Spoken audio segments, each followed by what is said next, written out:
What's up, guys? It's Jade back here for a brand new Teen Wolf ranking video, and in today's video I'm going to be ranking every single death that's at least significant to the plot, that's a main character or like a side character that was important for Teen Wolf. This is a video I've never done and I'm excited to do because I've never done this video before, so yeah, it'll be cool to do. And yeah, without further ado, let's hop into the tier list. So the first death we have here is, of course, the chemist from season 4 who was killed by Agent McCall. His death is, of course, iconic for the fact that it included Styles, and any moment that includes Styles is iconic instantly. So yeah, I'm gonna put the chemist's death in S tier. Definitely a crazy death, not gonna lie. Next we have Satomi Ido, who died off screen in season 6 part 2. And for that, I'm going to put her death in D as a terrible death because killing Satomi off screen was a crime against humanity. Next is going to be Kincaid, again a D tier death, died off screen. Another crime against humanity because not Kincaid, Katashi, Silverfinger, because he was a pretty decent side character. The next character we have here is Boyd. Boyd's death goes in the S tier for the impact it had on Derek as a character. And yeah, really enjoyed Boyd's death. Boyd's death was good in my opinion. So yeah, Boyd goes in the S. Sean Walcott, his death goes in S as well, just for the fact that he was the character that forced Scott to bite Liam and turn Liam into a werewolf. So if it wasn't for him, Liam wouldn't be a werewolf right now. So yeah, for the story impact that this character had for the short amount of screen time he was there, I'm gonna give him an S. Gerard, I'm gonna give Gerard's death a C. It was another off-screen death, but at least we saw the lead up to what happened to him. He got mauled to death by Kate. So yeah, Gerard's death goes in C. Deucalion's death, in my opinion, is my least favorite death in all of Teen Wolf. A complete, utter disrespect to the Deucalion character. Goes in D for a piss-poor death they gave this man and how disrespectful it was. Laura Hale, I'm going to give her D as well. Her death was off-screen, but we know what happens to her. So, yeah, still off-screen, though. Isaac's dad, Mr. Leahy, his death is going to go in B because we kind of saw it on screen, but not really. But his death was cool. It was the first character we see the Kanema kill on screen, so that was nice. Allison's mom, I'm gonna give her death an A for the impact it had, for the actually supreme impact it had on Allison and Chris. So yeah, Allison's mom, her death goes in A tier. It also gave us one of the best Crystal Reed performances ever in the episode Party Guest when she found out her mom died. So yeah, definitely goes in A. Matt's death is going to go in S. One of the most iconic deaths in the whole show. For a not iconic villain, but a definitely an underrated, in my opinion, one of the best villains in the whole show. Not talked about nearly enough. So yeah, Matt's death goes in S. Next we have Heather. This is the childhood friend of Styles from season 3 episode 2, who was the first victim, I think, of Jennifer Blake. So yeah, Heather, her death was off screen as well. I'm gonna put it in B for the build up it had. It was a really cool scene in my opinion. So yeah, next is Mr. Harris. His death can go in C. Asshole character, but he got a decent death, so I'm gonna put him to C with Deucalion, or not Deucalion, of Gerard.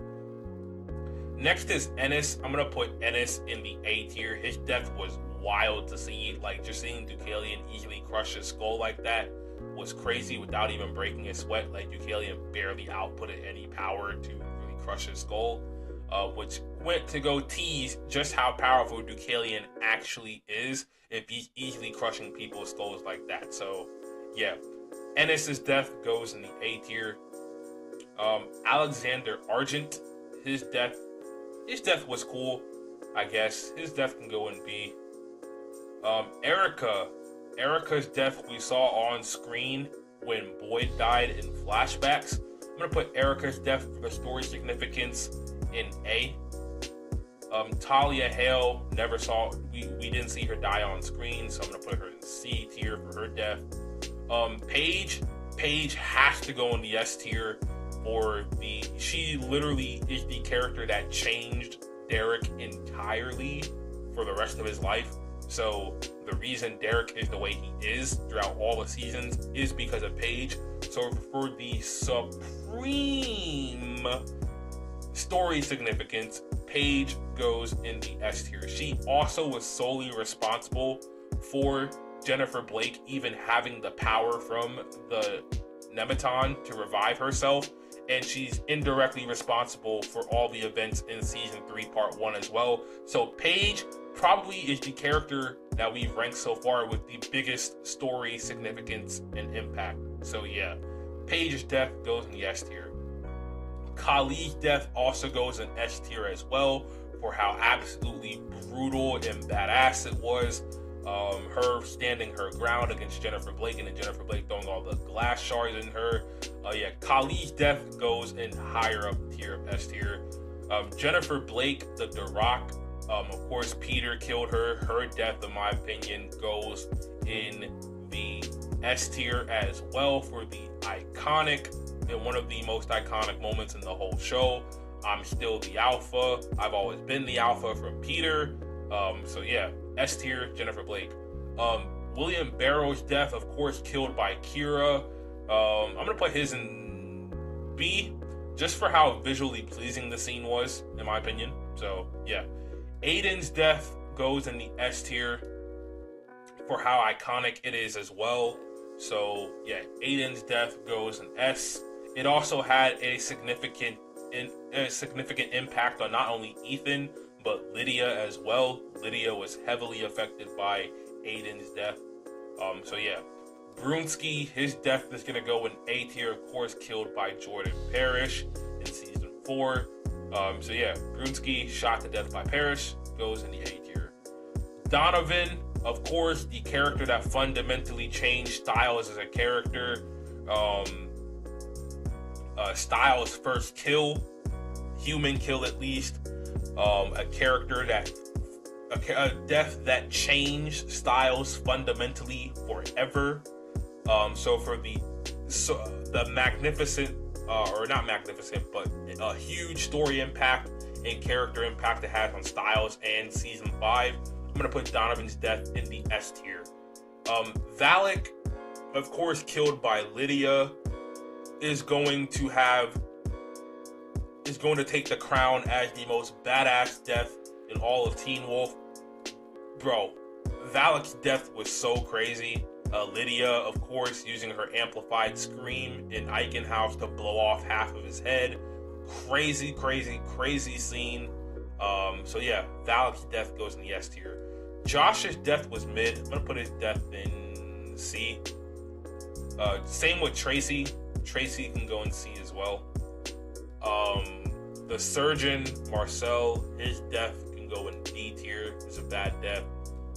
Howland can go in D tier as well. His death was also horrendous. Brett and Lori, their deaths can go in C. Tara Rakin, Theo's younger sister, is going to go in A for the story significance and for the impact it had on Theo as a character, and still does till the end of the show. And then Garrett's death is going to go in the A tier. So yeah, Garrett got taken out so in a badass way by the Berserkers. It was an awesome death. So yeah, Garrett can go in A. I just noticed I'm missing Violet. If Violet was on this list, her death would be in the D tier. Of course, off screen, it was bad. So yeah, Violet, D tier death. But that's gonna do it for all the deaths. Right? Oh shit! I just realized I'm missing Allison's death too. Holy crap! All right, so sorry, I forgot I was missing, of course, the most iconic death of them all, Allison. So if Allison's death was on here, her death would be right below Valak or above Valak. It would be between Paige, Valak, and Allison for the top 3 deaths in the whole show, in my opinion. So yeah, that's where Allison's death would go if it was on this list. But without further ado, my name is Jade. Make sure you guys have a great rest of your day or night whenever you're watching this. I will catch you guys in the next Teen Wolf related video. Don't forget to like, comment, and subscribe, and turn on your post notifications, set them to all so you never miss